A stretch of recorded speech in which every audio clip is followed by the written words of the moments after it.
Hello, everybody. Welcome to a very special LitRPG Audiobook podcast of narrations with Andrea Parsneau. And Andrea, I got your name right this time, so I'm good, right? Thank you. Okay. Yes. Yes. And what we're going to do is we're just going to talk about a few things. This is part of my Wandering In special.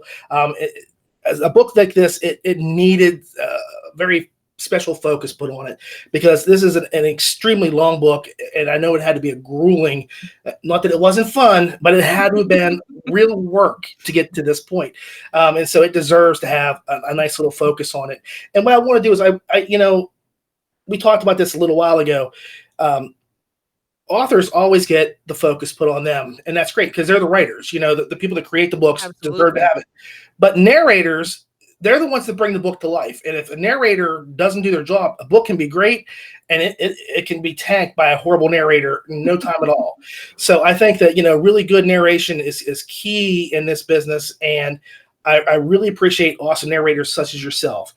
And so, bringing this out and making things happen, like I say, I just think that, I need to focus a little bit on the narrators from this point on. And so you are the perfect person to start with. Lovely, talented, brilliant. You laugh at my jokes sometimes. So, so like I said, it was good. And then this is we're almost breaking each other in because I've never done an interview and neither have you. So you say, yep. So, yep, I'll take your word for it. Okay. But you're too polished for me to believe that. But anyway. I'm terrified. You haven't seen the fact that everything is just shredded paper down here, just constant shredded paper. Okay. So my camera. Yeah. So we were talking a little bit earlier, and one of the questions I wanted to ask you was, I'm a latecomer to the genre. I mean, I was there when the big people were coming in, like William Morand and Blaise Corvin and James Hunter and so on and so forth. Their first books were coming out, but you were there even before I was, and you were like one of the early people into the genre. And one of the things I wanted to know was, what was it that pulled you in? What caught your imagination, so to speak, to make this genre stand out to you? I was new to fantasy. That's a really strange thing to say, but my first real fantasy books that I had read were the Legends of Drizzt from R.A. Salvatore. Oh yeah. And then I went, yeah, they're fantastic. And then I went to the Night Angel trilogy by Brent Weeks. And when I moved after that, my husband Hayes we'd inherited this huge library of all of these fantasy books that I had never really seen before. And I started pouring through them. And it was a while back now, but I started pouring through them piece by piece. And these worlds started, there's more to it than just something that's straightforward fiction, which is what I was reading before, things like mysteries or thrillers or things like that. Right. And when I made the progression into LitRPG, and I even read some of the Japanese light novels and stuff where they involved going into a game and living in a separate world, that fascinated me because as coming from somebody who's not perfect physically, the idea of getting to be in a world where you can run on walls and defy gravity and, curve bullets and be the hero that I think most people want to be in their head, Right. be the person that most people want to be. Mm-hmm. That was amazing to me. And so it was like, man, maybe someday this will be real. And I just got completely sucked into it. And SAO and finding the groups and all kinds of stuff later. That was it. It's been a weird road. Yeah. But it's been a fun one, I'm sure. I mean, absolutely. This is one of the best communities in the world. I mean, they are super supportive. I mean, I don't care who you are, what you do. Once you're in, you are in.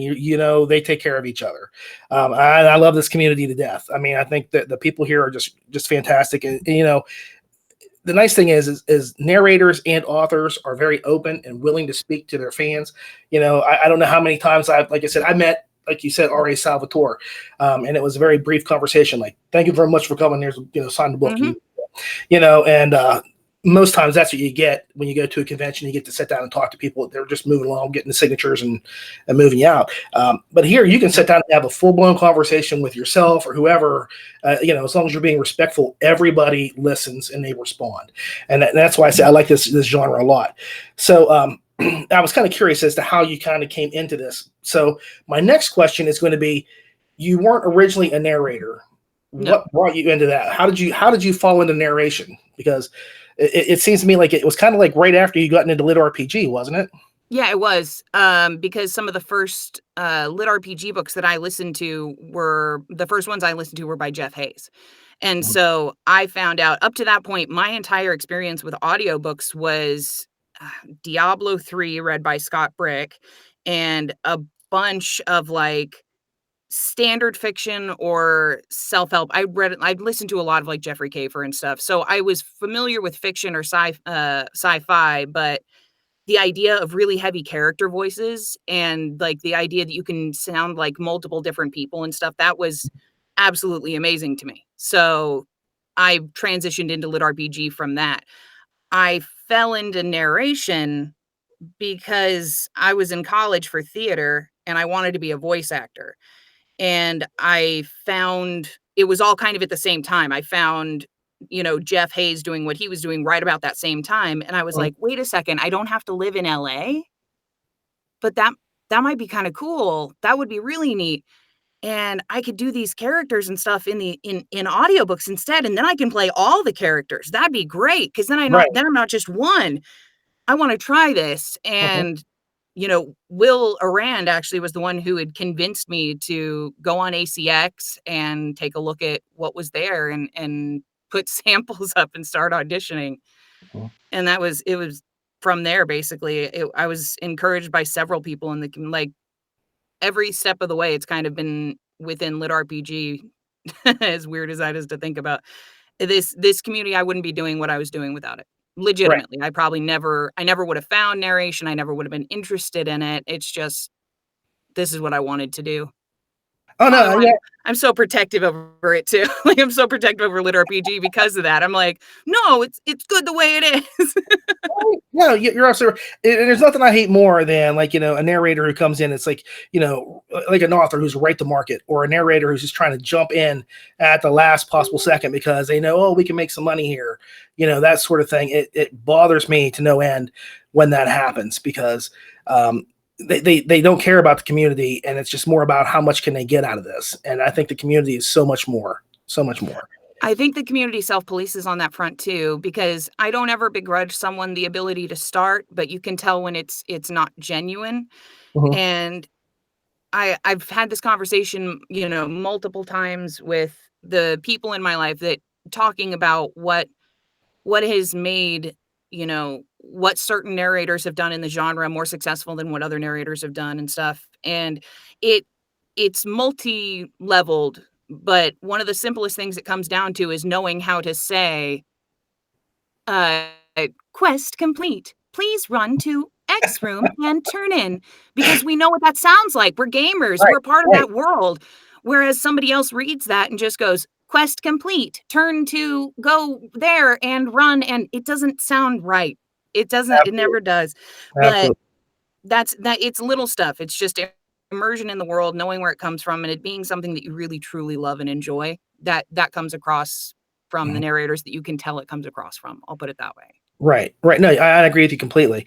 And one of the things I was kind of curious about. So when you were saying you tried out for ACX, was that how you got into Falling Out of Focus? That was your first book, right? Yes. Yeah, by Bryn Myers. Yep. Yep. I told you I researched.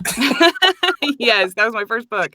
Yeah. I actually did a special on sound booth theater with that too. Jeff found out about it. Jeff I had been talking to for months before that, and he was really excited when my first book came out because he had been talking me through getting started and stuff. And so when it first came out, he said, "Hey, why don't you come on sound booth theater and we'll do a reading on there and stuff." So that was my first time on SBT too, was with Falling Out of Focus. Well, that's cool because that's one thing I really like about Jeff, and I've always said, and I made him swear this to me a long time ago when I first got into the community, that if I die, I want him to read my obituary.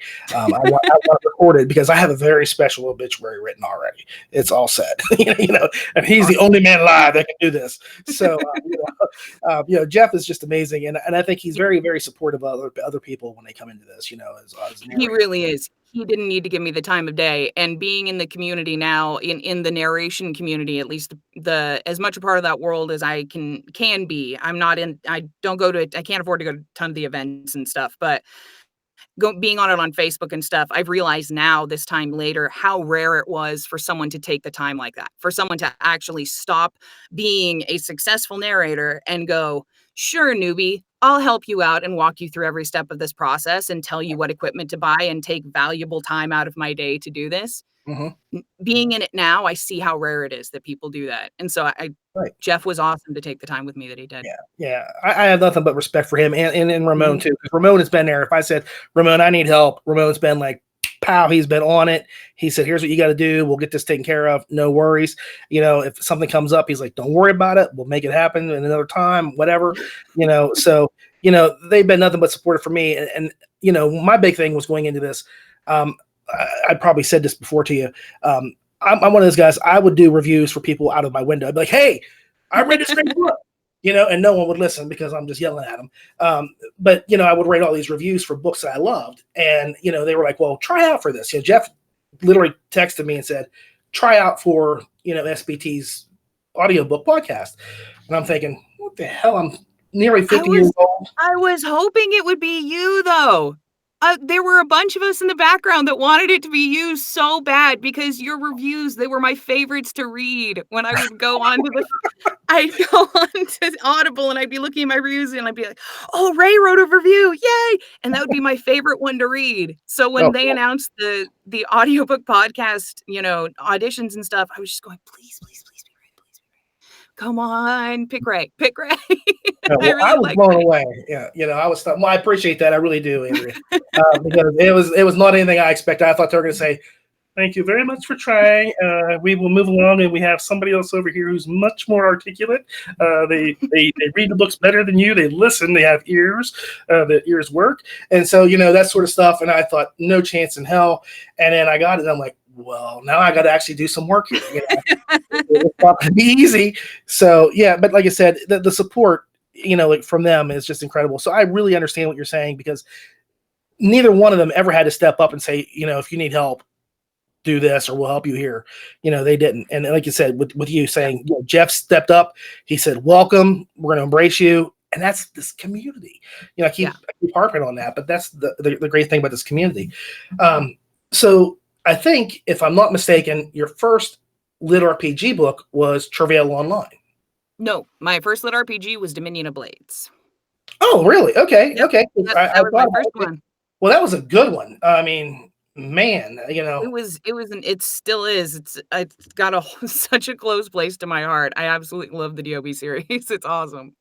Well, Popper is probably one of my all-time favorite voices. That all I hear too. Anything goes wrong, I was, and forgive me, I'm gonna swear here, but anytime something goes wrong, I'm like, holy shit balls, like as good as you. What the fuck am I supposed to do with that? Just the idea of a little kid with just a foul mouth and the attitude of just an angry ex-con was amazing. Yeah. No, I mean it was just fantastic. When I heard that book, I was like, my God. And and here's where I'm gonna be honest with you. And I know I've probably written this to you a couple times or said something to you about this. You're the reason why I can listen to female narrators, because for a long time I had a massive bias. I don't want to say I was sexist, but I've had audiobooks that were done by ladies that they did not know what they were doing. They just did not. They didn't even come close to doing male voices, didn't, put the inflections in or anything like that.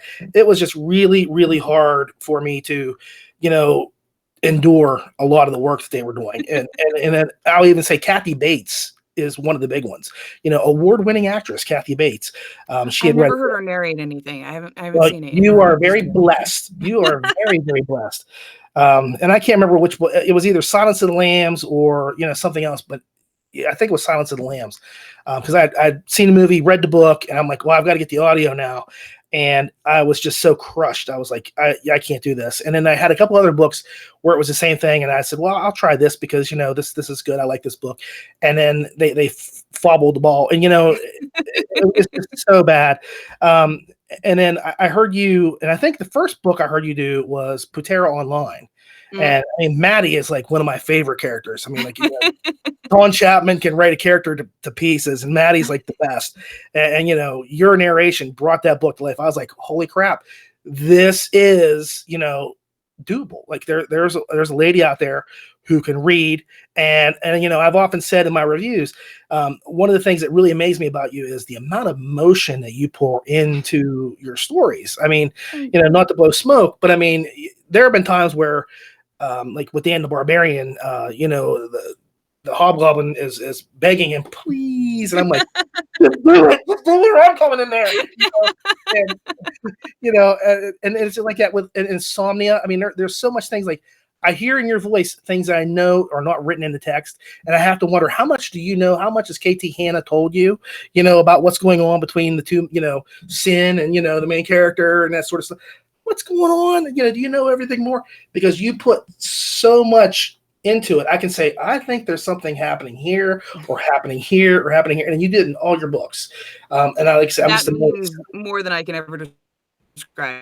Thank you. Well, like I say, I'm just being honest. If it was terrible, I'd say, I don't even want to do this interview anymore. I'm out of here, so, but no, I mean, it's incredible. It's just incredible. So, you can't have a favorite, but like I say, with me, like Maddie was there, Popper's there. You've got so many characters. Who are some of the ones you enjoyed, even if you want to bring in the Wandering Inn at this point and say, like, who are some of your characters that you enjoyed from there? That I've enjoyed voicing? Yes. It's typically the ones that are kind of off the wall. That's almost always who it is. It's like the Zeeks from Dan the Barbarian and Popper from Diminutive Blades, or like there's always those kinds of characters where they're kind of off the wall or nutty a little bit, and they settle in like it's like any movie or TV show. Everybody likes playing the villains, because they're the most interesting, they're the most colorfully written, they're the most over the top, because main characters are typically, designed to be something relatable so that you can put yourself in that position and experience that story yourself. So those characters are very frequently, they need to be calmer characters. They need to be the ones who are the relatable, stoic, standard people that you can follow along and say, yes, I totally relate to this guy. Whereas those peripheral characters can be nuts and they're amazing. They can be a lot more colorful and a lot more varied. And that's a lot of fun. And it has to do with, how much dialogue there is for those characters too. That can get a little rough. But yeah, there's been a ton of them that I've really enjoyed. Kilbakich was really fun because he had such a unique accent to him. Relk was a lot of fun. But honestly, the most fun I think I had with just a character in general was Pisces. Pisces is a blast because of just, he's over the top. I know exactly what you're saying. But yeah, Kilbakich, in the book, I've got 3 really favorite characters, and 2 of them, they don't really have speaking parts, but you bring them to life. Even without speaking, you bring them to life. Tor, the skeleton. And Rags, the little goblin. Oh, Rags is amazing. Yeah, I love, and Kilbakich, of course, is one of my favorites too. But I don't know how you did that, because it's Kilbakich. I don't know how you can talk like that and not blow. Yeah. Everything was Kilbakich, or we are doing that cleanly. Everything had to be popped and trilled. It was weird. It took a lot of takes. I can't do it off the cuff because it takes a lot of like practicing to get it through again, because everything that was an or those were both, and then were pop noises for anything that was a hard K sound or a C sound. Right. That was weird. It was a lot of fun. They said that they spoke with trills and pops in the book. So I didn't have any like, the author didn't want me to do anything specific with it. They didn't have anything that they wanted done. So I got to run with it, and that's what I did. I had the descriptions from the text. So I got to do what I wanted with it. And I enjoyed myself. Yeah, I bet. And that's, the book is really great. I mean, I'll go into that real quick here. I really enjoyed the book a lot. I mean, it was really fantastic. And you had a lot to do with it, because I'll be honest with you. There's 2 main characters, and the one is really, really great, and the other, I just wanted to punch in the head every time she did something, because she just did everything wrong, and she just did it the wrong way every single time. And I'm like, I can't take this girl. Ryoka just drove me crazy. That's the funniest thing to me is everybody has the opinion of not everybody. Everybody who liked the book, it's almost always I loved one of the MCs and I hated one of the other ones, or I hated the other one. And it's always, you cannot guess which one it's going to be, because the person will go, Erin's such an idiot. She did everything wrong. And Ryoka was at least grounded and reasonable. And then the next person will go, what are you talking about? Ryoka was a total bitch and she was horrible. And Erin was at least realistic. Like it's very polarizing for how different those two characters were. I agree. And I'll be honest with you, as I listened to it, and that's a whole miracle unto itself. I'll have to talk about some other time. I kept saying to myself, this is either a character that you're going to love or you're going to hate. And it went both ways. And, like you said, for me, Erin, she was very real. Like everything she did would probably be something my stupid butt would be doing, like walking through the woods, not thinking about it, grabbing fruit off the trees and, is this edible, whatever. I would do all that stupid stuff just like she would. Whereas Ryoka, she was very, very distancing. And I think that distancing from other people also, for me, read into the reader. She was keeping away from us too. She's like, stay back. You're not getting any closer. I'm not letting you in on anything. And again, that's really good writing, because as much as I hated her, I enjoyed her story as much. I just wanted to smack her in the head. That's all there was to it. And I can't ask you, like, how did you feel about these characters yourself? Because I don't want you to put you on a spot. But, so what I'll do is I'll ask, because you've already said you really like doing Relk and Kilpaketch and stuff. What exactly was it that made you want to do this book in the first place? Had you read any of The Wandering Inn before you had gotten the opportunity? Yes, and I'd been chasing. This is the funniest part. I'd been chasing that book for a year. Like, I had wanted to do The Wandering Inn when it was on Royal Road. I'd read through what would be half of the first volume. And I was like, this is an amazing story. This is unbelievably written. I want to do this. And so in August of the year before it got published, I wrote to Pirate Abba on Royal Road, and they responded and said, I'm not really doing anything with the publishing. I'm not going to edit it for publishing or audio. So thank you. I appreciate the offer. You can use it on, a stream or YouTube, what you want to do with it for fan stuff, but I'm really not doing anything professionally with it. And I was like, okay, that I totally understand, and we had about 2 or 3 more interactions, just back and forth. I think it was 2 more after that. We had 3 total. They were just kind of back and forth, me checking on them, seeing if they changed their mind on it, see if they wanted to do it. And no, I don't think we're going to do that. And so I went, okay. So the last time I talked to him, I have no idea if they're male or female. Everybody asks me that. I have no idea. I spoke to them and basically said, I see that you've published. It was right after they had published it, and they had published on Amazon. And I said, I see you've published. If you have any interest in doing audio, let me know. I would be happy to help you with it, and just let me know. That one went unanswered, more than likely because right around that same time, Podium was talking to them. And so Podium, 6 months later, contacted me and said, hey, we've got this really cool book we want to work with you on, but it's really long. And I answered and I said, what is it? And they said, it's The Wandering Inn. And I'm like, are you finally, I'm going to get to do this book. So I had been pushing for that book for over a year at that point. So, and I know that it was a want, like a bunch of people wanted that in audio. So there were a bunch of us trying to get them to do audio for it. Yeah, me. I mean, like, I hate to sound like this. I don't have time to read. Like literally tonight, I was putting my kids to bed and I was reading them The Witch Who Saved Halloween. And that's the only time I have to read is when I'm putting children to bed. And usually it's Harry Potter or, something like that. So, otherwise it's audio for me. And, there's a lot of books out there I miss out because they're not in the audio format. And, and I know a lot of narrators who were kind of miffed at, you got this, because a lot of people just to be frank about it. There's some jealous people out there right now, because this thing is blown up. I mean, the book is huge. I mean, it's gotten a bigger than expected. Yeah. It's been bigger than I thought it would be. It's been a little bit intimidating, to be completely honest. Right. Well, I give you a lot of credit because, I don't know if I've talked to you about this or not. I probably mentioned it. I once had an audiobook that was like 87 hours that I listened to. And it was a really good book, really, because it was like 16 books all in one. It was a series. And, by the time I got done with it, I was like, I know these people. I've lived with them. I've been on a spaceship with them. I could tell you everything about their lives. And when it was done, it was almost like the weight was off my shoulder because it was completed. And I was like, wow, it was worth it. But I don't know if I could go through 87 hours of a book again. I mean, I really don't. And then when I saw that, told me the same thing. yeah.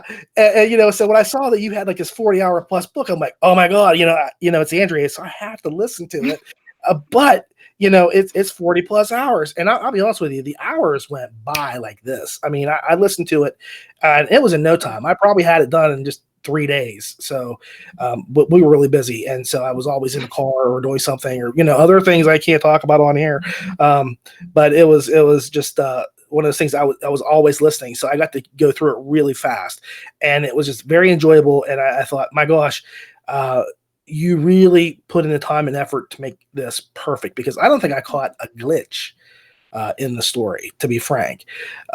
There's times I'll hear like, narrators will say something 2 or 3 times and it's, they'll repeat a sentence here or there. Oh, double taking stuff. Yeah. Yeah. I don't get that here. I didn't hear you flub anything. I was like, you put the time and effort and the care into it.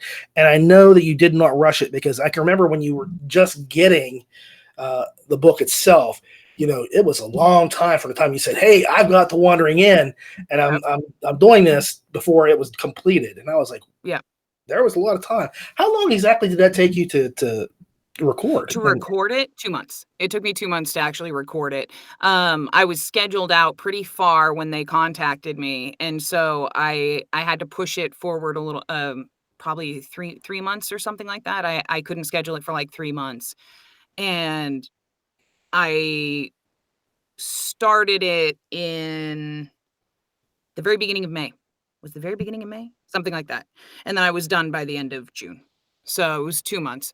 But it was almost right. At the time, I was trying to juggle doing another book at the same time, and it didn't work out. I was trying to figure out how to juggle, because that's its own issue, its own scheduling problem for a narrator to have a book that long, because it's other books, especially if you work in LitRPG and stuff, or Harem, how fast the books come out. Like Right. There's a huge release schedule for books. Mhm. And so there are books piling up in the background while you're working on it, and you're desperately trying to get things done. So I tried to do 2 books at the same time, and it failed miserably. My voice would be too tired to record the one book, and then it would be too exhausted the next day, because I was able to do 3 hours this day, but then the next day it'd be completely out, and it was a mess. So I learned that lesson doing it, that it needs to just be dedicated time, and that would probably speed it up a little bit more too. Mhm. But yeah, it took a long time to record. And as far as, I have to say this, as far as no glitches or double takes or anything like that, I do punch and roll when I do punch and roll while recording, but I'm a child. But so I shouldn't be sending over anything that's a double take or anything to the editor, but there cannot be enough credit given to our editors and proofers. As narrators, we have editors and proofers that have our back so unbelievably that they catch it when you say Dookie rather than Dutchie. You blew it. I was going to ask that question later. I'm so sorry for blowing the surprise. Yes. I'll skip it now. That will haunt me forever. So that I was still proofing my own stuff. Don't ever proof your own stuff.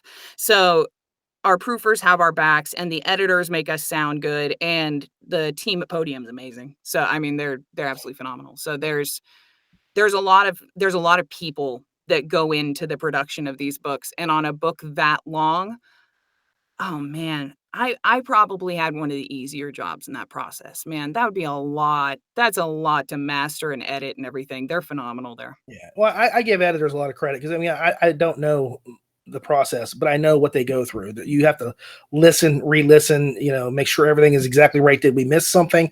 Are we missing paragraphs? Or did we skip this or that? It's like film. A good editor can put together a horrible movie and make it fantastic by editing. With sound, they can do the same thing. You can chop it up however you want to as a narrator, and as long as you've got your lines down, they can put it together and make it sound like it was flowing perfectly. So yeah, I give them a lot of credit, and that's one thing I will say that you're absolutely spot on with is the editors deserve a lot of the accolades.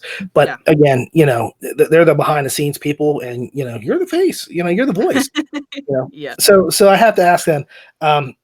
With the voice, you were wanting because you had said, and it was one of those things I've always wondered, and please don't misinterpret what I'm saying here because I don't want you to leave LitRPG. But why aren't you like doing animation voices? Why aren't you like doing stuff? Because you would kill. I mean, like you would be a great animated voice in movies and things. I don't live in LA. Yeah. Both movies and animation for any of the major studios, as well as anything with AAA video games, those are both completely based out of LA. You have to actually go into studio. We haven't reached the point at this point yet where we can do at-home animation audio. Or in Austin, Funimation is based out of Austin. So technically, if you live in Austin, you could do anime work if you are so inclined to train that skill. But yeah, it's almost all Austin and LA. I think Lori Winkle does some stuff in Atlanta, but I think hers is on camera more than animation. Animation is almost all in LA and Austin. Okay. No, I was just curious because, like I said, with your talent, I mean, you would just crush. I mean, Thank you. you would do cartoons because you have a very versatile voice, and Thank you. you can do male and female, and crazy, and you can do serious. There's like I said when I was listening to Harmon Cooper's Apocalypse book, I kept thinking, how can she play like the stoner and then there's two totally different philosophies here. How do you get yourself into that headset to be able to do that? It's weird. I may not. I pride myself on having that ability, like that I will commit to it. I will commit to the character, even if it is wrong. I will commit to the character. I do it when I'm playing tabletop role playing games with my husband and Skaz too. Like I'll be talking to a dragon as a dwarf, and I start crying because my character's scared out of her mind, and I'm crying and sobbing, beseeching the dragon, and Hayes is sitting there in his chair, just going, "Yeah, like I'm killing this. This is amazing." Like it's that dropping into a character and making a fool out of myself hasn't really ever been difficult for me. But sometimes, like finding the character, maintaining the accent, connecting to that part's difficult. Maintaining the vocal part can be difficult, but the headspace of a character, the knowing what they would think or do. Mhm. I may not have the biggest vocal range. I may not have there's other things that I'm far weaker in. That part I like doing. That part I know I'm good at is kind of figuring out the headspace of a character and what they do, because I think about it a lot. That's one of the big things that I talk through on my stream is, okay, but she just came out of this, so I don't think she'd be this excited about it yet. I feel there should be more apprehension to this. I'll sit there for 20 minutes thinking out that stuff. So it's Well, what it I find fun. translates. I mean, it translates into the book. I mean, like I said, I think really, and I'll say it as clear as I can. I think your work on Insomnia Online is probably some of the most emotional. It's powerful. It's I mean, I harsh. listen to it, Yeah. and I can feel like the Thank emotions and the things that people are going through, whether it's sin or I mean, like everybody has things that's happening, and there are definitely issues that everybody has, and you bring all of that forth very easily, it seems. And I give you a lot of credit because you very obviously think things through and say, where is this person at this point in time? What would I do if I were in their place? How would I feel?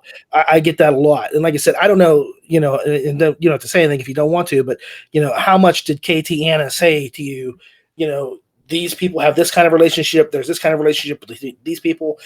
They're going through this, or do you just suss it out as you go through the readings? 99% of it I suss out. Katie and I went over some stuff before Insomnia 1. Not the stuff you are thinking of, because I think I know what you're thinking of. Not that.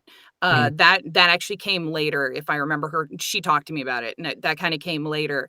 But it was more like we have conversations kind of after the book, because she likes to hear my reaction of it too. She likes to hear what I thought of it and what I got out of it too. If there's really important stuff, she will share and she'll tell me what's going on, or these people need to kind of have this feel just because this may go on in the future. But her characters live in their world. So when I read it, I've never really had trouble pulling what the characters are going through or how they feel from her stories, just because they feel so much a part of the world they are in. They live and breathe in that environment, and that comes through in her writing. So I've never had trouble finding, this person's relationship with this person, or these people seem kind of rough with each other, or anything like that, because it's there. You can. Well, yeah, they're very real. They're well fleshed out. Yeah. I mean, I give her a lot of credit as a writer, because, you read her stuff, and there's no question, it's all laid out as plain as it can be. They are who they are, and you bring that to life, really, really well, and I respect that a lot. But I'm going to back up a little bit, because I had a question, and you were talking about Dominion of Blades. In that series, there's a very special guest in that series that you. Yes. How did Hayes get involved in that? Can I ask? He was in Binding Words too. He was in the second Binding Words book. He played a werewolf in that one, and he was also in Travail. He played two gods in Travail. He is my absolute lifeline when there is a voice that I can't do justice to. I feel like I am going to do the book a disservice by not using a male voice that can do a voice that I can't do. And there is an element of, he can safely do a voice that really genuinely risks hurting my voice if I do it too much. Right, no, I get it. Yeah. So I'll pull him in, and it's, I both want this known and not want this. I cannot do an Australian accent to save my life. I cannot. Okay. Do not ask me to. If you have it in your book, your character's not getting an Australian accent at this point. They will sound like they had a stroke. It is awful. You're going to become Austrian, is what you're saying? Yes, it's like if an Austrian and a Cockney person had another person. Someone grew up, and then that person didn't know how to talk. That's how my Australian accent sounds. It's terrible. Fair enough. Hayes had a good one. Hayes has a great, like, bogan Australian accent, just that country Australian accent, and it was perfect for Oliver, the little dude, the Beastmaster. So, and he was Bingo, and he did a great job as Bingo. So, yes, he is my lifeline when it comes to characters that I just don't feel doing justice to. He would have been King of Destruction in The Wandering Inn if it wouldn't have been through Podium. Because it was through Podium, I didn't have the right to bring him in. But if it would have been me alone, I would have had him do that, because that character was terrifying to me, and it was a whole chapter of yelling in that really loud, gravelly voice. Yeah, no, I understand. And plus, I guess he works for cheap, right? I mean, yeah, cookies mainly. Me too. I work for cookies. Jeff Hayes sends me a box every couple months, and I'm good. How many reviews did you get? There's an Oreo and a chocolate chip. And so no, I work for I don't know how because I don't think my wife would ever do something like that. If I said, come down and be on the show with me, she'd be like, no, not going to do it. So I don't know how you could talk him into doing that, because my wife would not do it. My kids, yeah. Like when I do the dungeon, come coming up soon. My kids have already said, we're going to be there. We're going to do this. We're going to do that. And I'm like, great kids. But my wife never, because I love my wife, and I'm going to just say it as gently as I can. She is not a big fan of LitRPG because of the tables. She's great. Like, she loved the bathrobe night. But it wasn't like, great big huge table after table after table. Mm-hmm. And I'll be listening to books and they're like, dexterity here and wisdom here and this and that and the other thing. And she's like, how do you do this? And she's like, I would fail this book. Just give it a pass, because I can't connect with that at all in my head, how you can do that. So, I respect that he's willing to come out and help out when you need, He's another voice actor, so it worked out. When I started doing this, he doesn't, his voice is really intense to hold for an entire narration book. Like, it would be exhausting to listen to. That's why he doesn't want to narrate. And also, he doesn't have the patience for it. He's a voice actor. He likes voice acting. He was Dr. Doom in an offshoot Marvel thing and stuff. And did I just make an idiot? Is Dr. Doom's Marvel, right? Yes, he is. Oh, thank God. Okay, I was making sure I didn't say something stupid just now. But he was already a voice actor like long before I was. So when I started doing this, he let me know, if there's any rough stuff, if you ever need any help, I'm totally down to help you out. But he won't narrate to say, but he can't, he hates it. Yeah. He hates narrating. He likes listening to the audiobooks. Yeah, fair enough. Now, do you like I'll ask, I know that at one time, you were probably just throwing out there your net when you were getting started and catching whenever you could, because, you had done like a paranormal romance book and then something else. Yeah. Can't remember. But now, do you read the books before you go into it, or do you have where you just say, okay, I know the characters because I've talked to the author? How do you prepare to, because I don't know, I would have to read the books to see, from start to finish, so that I would know the character growth and changes and that sort of thing. But how do you prepare for that? Oh, before I start recording? Yeah. Yeah, I always prep the book. I read the book through. I don't do the real heavy script markup. There's a lot of narrators that will go through and mark breaths and mark tone changes and all kinds of stuff. Excuse me. And they'll mark tone changes and everything about it. They'll highlight different characters in different colors of highlighter and stuff. They do a ton of script work. I don't go through that. I don't go that far. I just prep through. I read through the book. I will gather pronunciations that worry me that I'm not sure that I'll know. And then I send those off to the author, because Insomnia has new pronunciations and new names every single book. Same thing with Binding Words. Daniel is in stream a lot. So he's around almost the whole time, or right around the whole time when I'm recording one of his books. So he's a little bit easier in that front, or not easier, but more accessible on that front. He's around, so I don't have to prep the list before I start. Typically he's there so he can answer questions as I go.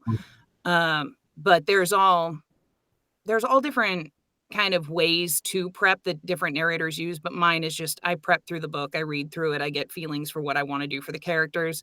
Typically in the first quarter of a book, I know how people sound in my head. That's just what they sound like to me, and that's what I'll do. Right. And that's it. No, I understand that. And I think as talented as you are, you don't have to go through all the little markups and write-ups, because you kind of have this innate feeling, I think, that you can say, okay, I know this is where this has to happen and this is the way they should be doing things. So I give you a lot of credit on that. No, don't thank me. I'm just telling it like it is. Well, I feel like my theory on it was, if I go through and mark it up on my first read through, I don't know that I'm not going to feel differently about it after I've already finished the book. So when I'm going back through it, those markings may not hold the same meaning for me because of something that happened at the end of the book that makes me change how I view this scene now. So I like to let the book grow with me while I experience it at the same time. Yep, that makes sense. I mean, I'll be honest with you, 99% of the time when I'm reading to my kids, because I do voices and everything like that, and I've always wanted to do narration, but neither here nor there. But anyway, I've always read books to them that I've read many times. So I know I can get to the end of the page before I even turn it. I can tell you what they're going to say the next thing. So I can keep going. I'm like, how do you know what they're going to say before you get to the next? Because I've read these books so many times, that I know what they're going to say and how they're going to react and stuff like that. So I can do, the different things and keep up with it. So I totally get that. I really do. I think reading through is probably the smartest thing you can do. I don't know how I know there are narrators who do this, but I don't know how you could come into it cold and just set to reading. But you can tell. To me, there's a lot of times I can tell a narrator just kind of just came into the book, opened the first page, or I guess you guys use those electronic screens, don't you? You're not flipping pages anymore. That's old school. See how old I am? But you're scanning, flipping through the Kindle or whatever you use, or iPad, and just starting to read as they go, and that's just how it is. There's a lot of them like that. So I give you a lot of credit because you're putting in the time to do the reading, and so is that how you kind of pick your books too? Like you pick up a book and you say, I really like this book, and I'll see if they want to, or if they're interested. It depends on the situation, honestly. Like, every book kind of they've all come to me in different ways. Excuse me. Will, I was friends with when I first started out, so he and I started working on his Randy Darren stories, and Mm-hmm. then it just grew from there. And KT approached me. Dawn had approached me. I approached Brian Simons for Travail. I approached Hondo.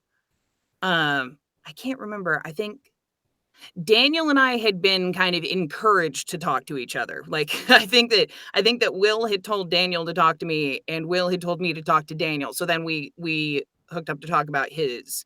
So they've all kind of different. They have different origins, but at this point, I'm kind of working for the most part with the same people. Oh, Harmon. Harmon, I knew basically through the community, and he approached me about Star Spangled Apocalypse, and then Death's Mantle this year.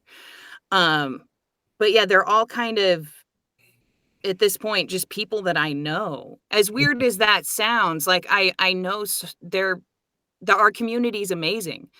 People are accessible. These authors are people, and they're accessible. They'll talk to you about their books. They're passionate. They're interesting to talk to. And so you just kind of get to know them, which makes it a million times harder when you are busy and don't have time in a schedule to do a book for somebody that you absolutely adore, that you would love to work with otherwise. But at this point, most of the time, it's just people that I know that I talk to and go, yeah, I'd love to connect with you over this. I'd love to do a book with you at some point, Well, and then it either works out or not. Right. Yeah. Well, I think you've hit most of the major players, honestly, in LitRPG. I can only think of maybe a handful right off the top of my head that I don't think you've worked with. And I might be wrong, but I think, like, honestly, I think the only names I can think of would be like Dakota Kraut or James Hunter, because everybody else, I think you've got William Moran, you've got Blaze Corvin, Daniel Shinofin. You could go on and name all the people, but I'm just saying for the LitRPG community, I think you've gotten 99%. You've worked with them along the line, and even with There's SBT, so many amazing authors in our community. Yeah, it's awesome. Yeah, and like I say, what really amazes me with you is you've also worked with SBT on books, and and you're not a primetime player for them. You're kind of just coming in as a special guest, which is really fantastic. But it's a surprise. I always love to see it when you just pop up out of nowhere. I'm like, oh, there's Andrea's name. Okay. So how did like, because you've done a few things with SBT recently, how did all that come into play for you? That's the funniest thing. Jeff had asked me to work with SBT back when he was starting to do the multicast thing, when he wanted to switch over into multicast a few years ago. He had asked me to join on and do a book with him, and I panicked because Jeff. If somebody doesn't know this, Jeff is superhuman. Like, he is an unbelievably efficient narrator. He doesn't make the same mistakes. He remembers characters immaculately. Like, he is an unbelievably talented guy. And I am slower. I am anal retentive. I have to keep notes and records, and I can't turn out as much audio as he can. So even today I can't. So I kind of freaked out and was like, no, there's no way. I'm not going to be able to keep up with you. I'm going to end up dragging the company down, and I'm going to ruin everything. And also I also wanted to be me. I was so afraid of becoming something else. I didn't want to be, under Jeff's wing because he was such a powerhouse. He's so good that I didn't want to be stuck underneath him in his shadow, So Right. I wanted to try to make it on my own so that I could prove to myself that I could do it, that I wasn't just he had already helped me so much. I didn't want it to be, "Oh, yeah, and I'm successful because Jeff let me into sound booth," So he's such an unbelievable force in the industry, and he's so incredibly kind and giving. The last thing I ever wanted to do was just piggyback myself off of him, Mhm. that's my worst nightmare. So I insisted on being completely independent for years. I was like, I don't want to work with anybody. I don't want to hook my wagon to anybody else's train. I want to make sure that I can do this, that I'm not risking somebody else's career because I do something wrong. Mhm. And that neuroses is the genuine reason to, like, I'm so scared of messing up somebody else's stuff, somebody else's deadline, somebody else's career. So I freaked out for a long time about it, wouldn't work with anybody. And then slowly but surely, I've started branching out from it. Jeff asked me about it at the beginning of the year, right before Here Now. And it was well before Here Now, actually. It was probably in February. And he said, "Hey, would you consider finally working with SBT?" And he's like, I'll take care of everything. It'll be fine. I would love to have you do character voices for us." And I said, "Okay, all right. I'm me now. I'm Mhm. me. I'm not anybody else. I don't have to worry about, freaking out because I took advantage of somebody or I messed something up for somebody. I'm just me." And Mhm. I'm confident enough and competent enough at this point that I was like, all right, I think I can do this. I think I'm all right with working with somebody else now.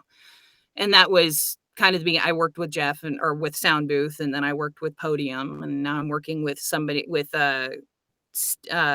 Chris Graves on Sketch. Oh, Chris is And awesome, by the way. he's amazing. I absolutely adore that guy. He's so cool. And there's somebody else. I think I'm missing something. But anyway, I don't remember at this point. Oh, and somebody else, but that's not a thing yet. So, you can cut that part out because that made no sense. I was just trying to remember something. Please We'll cut leave that. it in just for kicks. Oh, yeah. Thank you. Uh-huh. Anyway, that's the whole thing. It's basically that I wanted I wanted to work with other people. This is a very isolating job. It's a very, like, kind of a lonely thing. So, I eventually wanted to try acting with other people and seeing what it was like to act off of other people and do multicast because it's a totally different thing. It was a huge opportunity. So, I was like, "Yeah, I do wanna try this. This would be great." Well, I'm glad you did because I understand. You kind of had to get your narration legs and where you could feel like you were able to stand on your own. You had done your time, you had proven yourself, and after you do that, then you can say, okay, now I can play with the other people because I Yeah, know what I'm doing. And then that's just wisdom right there. Because if you're just starting out and you say, hey, I want to run with the big dogs, you yeah. usually you get bit. And it happens like that. So I mean, I think that you played it pretty smart. And I think everybody here knows how professional and amazing you are with things. So, oh no, stop it. But you just, like I say, you elevate everything that you touch. I could almost say you could take like some fifth grader's story and read it, and then it would be like a college level book. I'm like, yeah, Andrea could do that. She could do that easily. So, Thank you. one of the things I wanted to go back to because you were talking about it, and I meant to ask. See, I'm scatterbrained, so I'll jump around here and there. You had said it had taken pretty much 2 months solid to do The Mhm. Wandering Inn. How long does it actually take you to do a regular 12 or 13-hour book? Um, how long does it usually take to complete? It depends because it depends on how much dialogue there is versus how much narration. I found that's the biggest indicating factor for me as to how quick a book is gonna go. It all really depends. Typically, I record about an hour and a half a day. So I finished audio, I get about an hour and a half done per day, unless it's excuse me, unless it's super heavy dialogue. If it's all dialogue like a lot of Will's books are, where they're just you're jumping between 7 different characters. Daniel's are like that too, where it's all just person, like all the way through, and they're all different emotions and all different types of people. those are exhausting vocally. So those I can burn out after an hour. I've had days where 45 minutes took me 4 hours and I just was burnt at the end of it. But for the most part, that I can crank out between an hour and a half and 2 hours a day. I can push it up to 2.5 or 3 if I absolutely have to, if it's a real heavy dialogue book. But I don't like doing that because I feel like that does a disservice to the book because I'm not able to give it as much as much care. I just don't Mhm. I don't like prefer doing that. So No, no, and I get that because I'm sure, like, changing your voice back and forth. You talk. I went to the store and there was this other guy, and then we fought. And then I did this, and then you go through this whole thing. You're racking your throat to pieces. So yeah, it's exhausting. And yeah, females have a little bit more fragile of a voice on that front. Our voices tend to fatigue faster, so it makes it a little bit tough when it's specifically characters like that. Or mhm, really characters like this, like the really airy characters. mhm, Oh, these'll burn you out so fast. Whispering's actually really terrible for your voice, but, whispering is really, really rough because it's a sandpaper to your sinuses and your throat. So, those voices that are like this, like Wolfgar and stuff, uh-huh. those are actually easier to do than the ones that are real voicey like those ones. Those'll burn me real quick. But Right. yeah. No, yeah, I understand that because I think I told Lavelle Jackson. I said, and it's in my review, so I'm not going to spoil anything. But he did that book far enough, and I said one of the things I was really disappointed with the narration was the narrator did not try in the slightest to make it an animalistic voice. And he's like, well, I think his response was, that has to hurt after a while. And I'm like, Lavelle, I could talk like this all day. I can talk forever. I can go deeper. I can make it growly. I can talk like this forever because when I was a kid, that was my super monster voice. And I talk like that all day long. Yeah. So I could do that without breaking a sweat and never have my throat grow raw.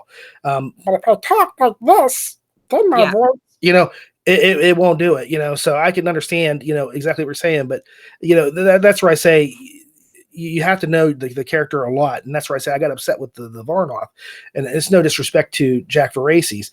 Well, I guess I'm calling him out. But if you've I got don't an know him animal, personally. I'm sure he's a great guy. I have no idea. right. Well, I'm just saying, but if you've got an animal, because you would totally do that. You would say, okay, what does a giraffe sound like? I can see you totally saying, what would a giraffe sound like?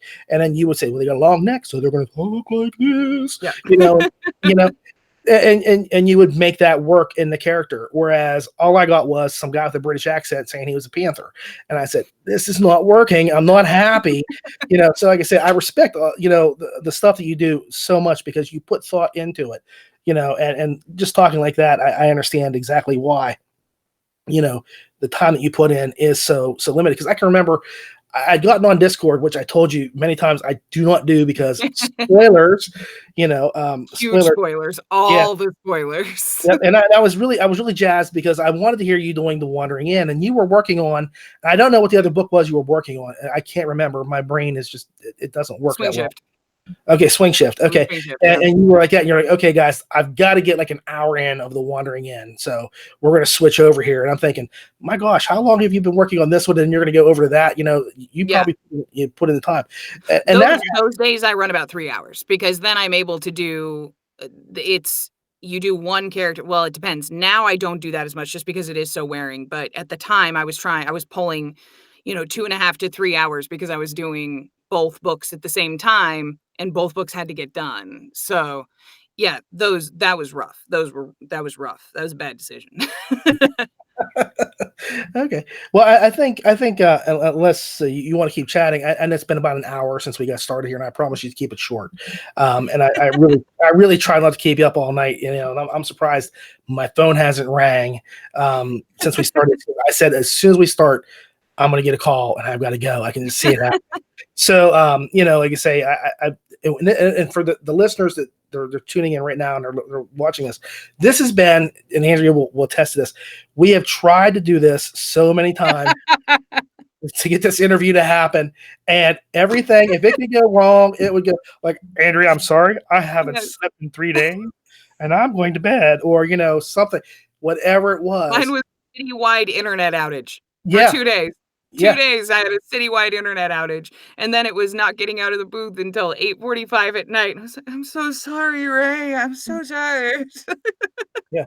Yeah, and then we tried to record and it didn't work, and, you Yep. know, it's just been one thing after another. Like I said, I'm waiting for the ceiling to fall or something to happen.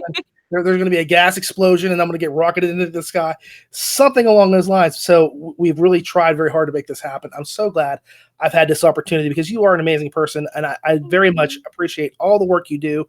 Like I said, I don't think I've ever heard a book that you did that I didn't love, and genuinely mean that. Like, there are books I can say other people have narrated, and I'm like, hey, it was okay.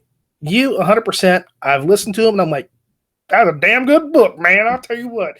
You know, my wife's got to listen to me talk about, you know, how good this was or how good that was, or I'll talk about, like, you know, one of my favorite characters is Gothy, and Andrea just plays Gothy so well. It just amazes me. She's like, who's Gothy? And I'm like, oh, I can't go into it, or I'll talk about Kilbaketch, or, you know, you name them, and I could probably go through and tell you, you know, Sin is my favorite from, you know, Insomnia, and, you know, Wandering in Kilbaketch was probably my favorite voice. Any Iran book you've done, I can't even tell you that you've done so many that I'm blown away. But with the Hobgoblin, and I can't think of her name off the top of my head, from Dan the Barbarian, she was amazing. Popper, you know, you just have memorable characters one after another. It just keeps me glued. So I keep coming back to everything you do. So I do. Ula. The Hobgoblin was Ula. I just remembered it. It was driving me crazy in my head. I was like, Lola? Ula. Yeah. Because I sang that stupid song, being hot sun in the summers. Ula. Yeah, I can remember that. You're right. Darn it. See, I'm getting old, Andrew. This is gray, and it's not getting darker. You look fabulous, darling. And not enough is said for how much you do for us. Thank you for leaving reviews and supporting us and being amazing. You are awesome. We all rooted for you. I don't know anybody who didn't want you to become the audiobook podcast person. When you did, it was the greatest thing ever. Your reviews were already a bright spot for us. So to make it so that now we get to see you while you're giving those reviews. Well, I appreciate it. I have to wait to watch your reviews because I'm just like, oh no, this is going to be the day. This is going to be the day. It's going to be the day he hates the book. It's going to be the day he hates the book. No, okay, it's going to be fine. I think you're safe. I don't think I would ever hate anything you do, but you know, like I said, it's nothing but love for you because I'm just amazed with everything you do, and I really, really do appreciate you taking the time and for breaking me into doing an interview, because I've never done that before. I hope it comes across that I knew what I was doing, or at least looked like I knew what I was doing, or had done research or something. Yes, absolutely.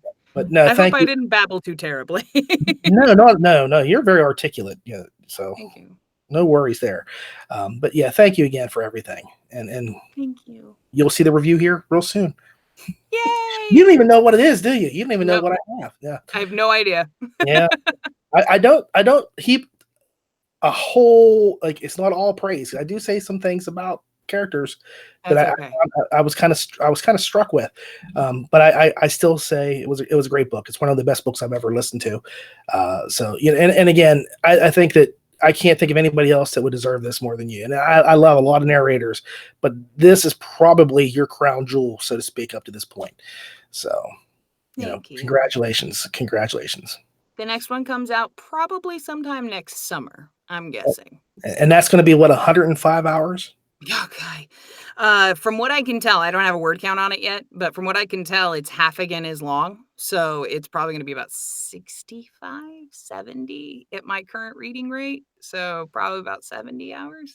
Wow. Hopefully it comes in under that. That's going to be pretty long. So yeah, I don't know if my phone can handle, like I said, one of the things, my phone, it won't let me do anything like over 12 hours. And if it's over 12 hours, I've got to delete stuff off my phone. I said, well, I'll never get to listen to this book. And I downloaded it and it was playing. I'm like, holy crap, it's a miracle. And I'm not going to say a word. And that's why I listened to it, straight through. I was like, I'm not stopping. So that's awesome. Yeah, it was amazing. I can't even do like 9-hour books anymore. It's like, it's still saying no. So yeah, it was one of those, there was a miracle that happened. I was praying and said, please, Lord, let this happen. So again, I would really much like to thank you for everything. I hope this was fun for you. And you know me, anything you need, let me know. Okay. Thank you, Take You're care. awesome. You too.